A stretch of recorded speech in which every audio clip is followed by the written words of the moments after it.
Akala ko gusto ba ni Mateo yung meat? Ayun yung isa. Ako na yung air fried. Walang kakain ito, mami.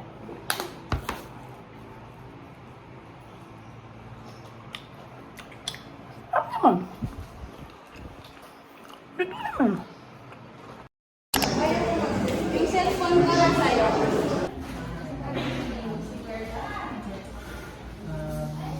May times pa ako eh. Yes, pala.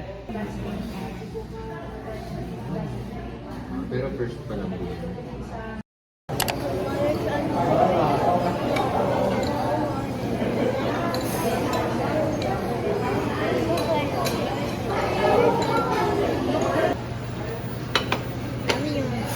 Dito siya. Mga aso. 7K naman ang mahal nakita ko. Simple.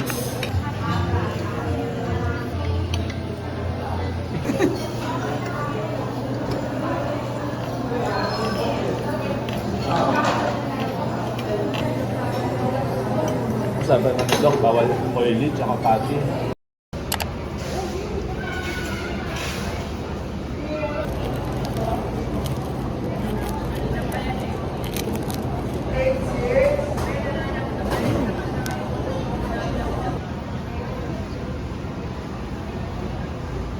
Video mo ko.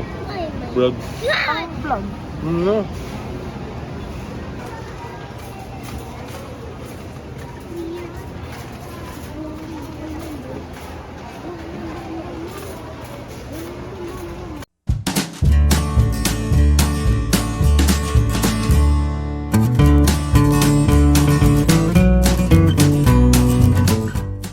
So, it's been a while since ako ay nag-vlog. So, yung last time ko, di ba, na napakita sa inyo is nagkasakit si Mateo. Sa totoo lang, medyo naano na naman ako, nataranta na naman ako. Kasi medyo matagal na since huli siyang nagkasakit. Well, technically, hindi sobrang tagal. Parang around February. Pero, syempre, nakakapraning pa din kasi akala ko dahil nagme-maintenance na siya, di ba, hindi na siya ganun ka magkakasakit. Pero nagkasakit pa rin siya. Simula nung nag-start yung pasukan. Alam niyo na, pag-start ng pasukan, di ba, mga viral, ganyan.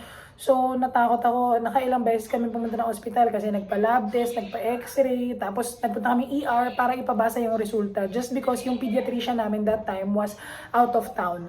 So, talagang medyo kakaba-kaba kami kasi yung ospital ni-require na mag-confine siya. Kasi yung findings pala is pneumonia, guys.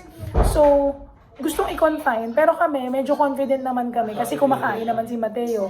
Ngayon kasi lumaki siya, medyo hindi na ako ganun kapraning, unlike nung newborn siya na ilang beses yung na-confine, ilang beses nag-antibiotic, na parang feeling ko ang bata-bata pa ng katawan niya, ang liit-liit pa, pero natadtad na ng gamot. So ngayon na medyo malaki siya, lagi kong iniisip yung sinabi ng doktor na kaibigan namin na as long as kumakain, nakakainom, okay pa yan. Hindi nyo kailangan laging parang dalhin sa ospital or antibiotic, ganyan. So yun, nung na-find na pneumonia, in-email ko yung doktor, pinakita ko ganyan-ganyan. Tapos, dahil niresetahan sa emergency room ng antibiotic, sabi ng doktor, hindi pa kailangan kasi mababa pa lang daw naman yung infection na kaya pang through hydration, tapos nebulize. So yun lang yung ginawa namin and thank God gumaling siya. So sobrang happy ko. So after nun, nakita nyo, di ba, nagkakain kami. At ako naman ang nagpa-check up. Nakita nyo, di ba, nung one time, nagpunta akong ospital. Nagpa-check up ako. Kasi guys, yearly, dapat nagpapa-routine check up kayo. Well, personally, sa mga babae, dapat ganun. Lalo na kung nagkaanak na kayo or sexually active. Pap smear dapat yearly. So yearly ako nagpapa-pap smear. Pero nagpapa-trans B ultrasound din ako. Kasi bago ako mabuntis, nung na-find na may sakit yung mami ko, sinuggest na ng OB niya na dapat lagi ako magpa-trans B. So, nakita na meron akong polyp. Sabi nga, mahihirapan ako manganak, 20% lang yung chance, but nagkaroon ako ng anak. So, kung hindi nyo pa napanood yung video na yun, panoorin nyo lang sa mga past videos ko. So, anyway, yun, minomonitor yung polyp kasi baka lumaki siya. Eh, di ba yung mga polyp, yan yung pwedeng cancerous, pwedeng hindi, ganyan, etc. etc. So, itong balik ko, medyo malaki siya. So, sinasuggest ng doktor na pwede naman nating tanggalin kung ready na ako. Kasi ganun din naman pag lumaki siya, talagang mauuwi at mauuwi din sa tatanggalin. So why not ngayon pa lang? So, i-update ko kayo pag dumating yung time na magpapa-opera ako, kasi parang feeling ko ready na ako magpa-opera, pero medyo syempre, di ba, medyo natatakot din ako. Pero sabi nga ng brother ko, nanganak ka nga, Diyos ko, normal, di ba, walang epidural. Tapos yan lang, ise-sedate pa ako, di ba. So, okay, so yun. And last, today, nagpunta kami ng Landers. So sabi ko, hindi ako magla-Landers. Alam niyo ba kung ano lang kailangan kong bilhin? Gardenia lang, gardenia. Yung gardenia na 85 pesos lang to, di ba? O 85 pesos. Nauwi sa 2.5 kasi nag-dinner pa kami doon. Tapos ito na pamili namin parang 1.8. So bumili ako ng shampoo. Wala na kasi kaming shampoo. So this one is yung Palmolive. Buy one take one, mura sa Landers. 149 lang to guys, tong dalawa. So lumalabas na 75 lang, di ba? Mura na, malaki yan ha. Tapos bumili ko nito, buy one take one. Ito kasi yung gamit na Colgate or toothpaste nung brother ko sa Cebu. Nakakatuwa siya, toothpaste and mouthwash. Ang sarap-sarap niya sa bibig. Ang liit nga lang, tsaka medyo mahal kasi 199 buy one take one. So lumalabas na parang 100 pesos ang isa, di ba? Pero sobrang okay yan. Ang sarap niya sa bibig. Nakakalinis talaga, ganyan. Tapos ito, favorite kasi ni Mateo, binabaon niya sa school, ganyan. So, bumili kami. Alam niyo, yung mga binili nga namin, puro luho, kaya umabot tuloy kami ng 1.8, ganyan. To be exact, ang total namin is 1,785.87. Nira-round up ko na lang 1.8. Bumili lang ako ng cream cheese. Mahal, may cream cheese tayo ha, in case gusto mo magpalaman. So, cream cheese. Tapos ito, ang tagal ko na kasi ito nakikita, naka-sale siya, 50 off. So, bumili na ako. Kasi 50 off siya dahil September 20, 2023 ang kanyang expiration. Malapit na. So, kaya siya naka-50 off. So, i-take na natin yung opportunity, di ba, na matry natin. So, pesto parmesan yung flavor. Tapos, itong isa naman is black caviar. Parang very premium kasi yung pagka-chips niya. Kaya na-curious ako. Kaya tinry ko na yung dalawang flavor. Nagdadalawang isip pa ako kanina kung ano yung bibili ko. Sabi ko, sige na, take ko na yung opportunity na kunin ko na, ganyan. Tapos, may isa pa na pabili naman. Panda, si Mateo na naman. Alam niyo na, mga hiling ng anak ko, di ba? Eto, ako naman, nahiling ako sa mga bread. Yung parang perfect siyang i-partner sa coffee. So, nakita ko to dun sa may bungad. Kasama siya dun sa presyo na 149. Pero iba yung tatak. Pero dahil nandun siya, sabi ko, baka 149 din. Pag punch, 198. So, sana masarap to. Ang sarap kasi nung donut nito. May kinakain ako, sobrang sarap. Donut version nito. So, tinry ko to. So, yan. And then next, ito, paubos na. Actually, last 2 items na lang ito. These are cold items. Theo, put this in the freezer para it will get hard. Ay, it's so soft na. This is the mochi ice cream. Japanese mochi ice cream. So, yan. Kasi si Mateo favorite niya. Nakaganyan naman siya. Nakapack naman siyang ganito. Pero, lagay na namin sa freezer. Theo, can you put it in the freezer, please? It's too soft na. And the last one is ham. Parang pang baon-baon lang ni Mateo. Ganyan, di ba? Para palaman. Kasi nga yung school niya medyo matagal. So, yan. Yun lang ang pinabili namin. Tapos, nag-dinner lang kami dun sa, sa Landers. Naka 800 din ako. So, kaya nga 2.5, di ba? Supposedly, gardenia lang ang bibilhin. Nauwi sa ganito. Puro luho pa. Ay, naku, mas mahirap talaga yung wala kang list. Mas puro luho pa yung mabibili mo. But anyway, everything naman is food, everything naman is consumable, ginagamit, like shampoo, toothpaste, yan. So, okay na rin. Tell everybody, everyone, everything is all mine. What? Everything is all mine. So anyway, that's it. Update ko na lang ulit kayo in another day.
Lunch is done. I will turn this off. Maluluto na yung kangkong on its own. So, yan.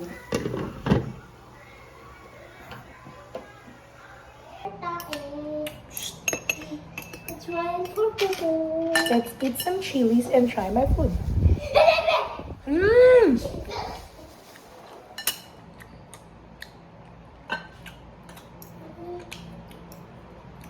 Happy lunch! Yummy! Kinakain ko yung maliliit na kuha lang ako ng ganyan, then lagay mo. Tapos, don't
touch your face!